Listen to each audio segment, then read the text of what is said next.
د نیوز پریس چینل لیدونکو سلام ستړي مشه په موکړې د نن ورځ لاندو مهمو وروستیو خبرونو ته بسم الله الرحمن الرحیم. د کمال خان بند د جوړونې چارې بشپړې شوې، د وری په دویمه پرانیستل کیږي.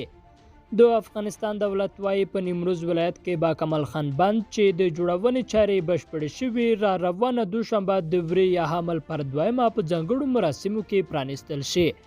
د اوبو د تنظیم ملي ادارې ویان نظام الدین خپلواک پرون دوشنبه ازادي راډیو ته وویل د جوړولو چارې بشپړې شوې او راتلونکې میاشت کې ګټه اخیستنې ته سپارل کیږي.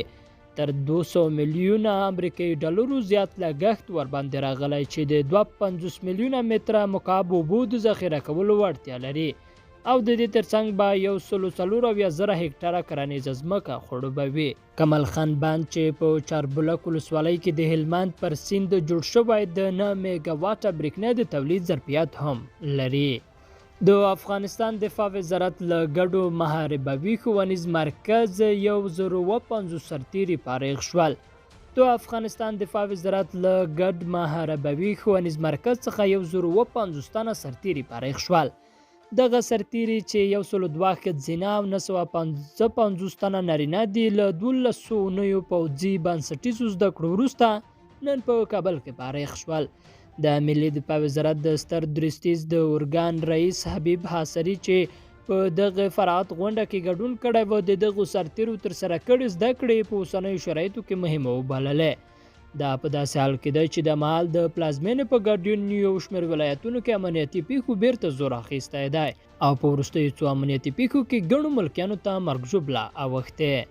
سوله عبدالله د افغان دولت په استازیتوب د مسکو غونډه کې ګډون کوي. د ملي مصالحې عالی شورا مشر عبدالله د افغانستان د دولت په استازیتوب د مسکو په غونډه کې ګډون کوي.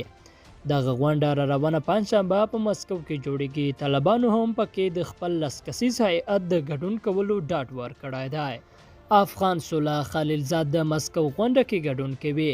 په پام کې ده چې د افغانستان د سولې لپاره د امریکا ځانګړی استازی زلمی خلیلزاد د افغانستان د سولې په اړه د بحث لپاره د مسکو په کنفرانس کې ګډون وکړي.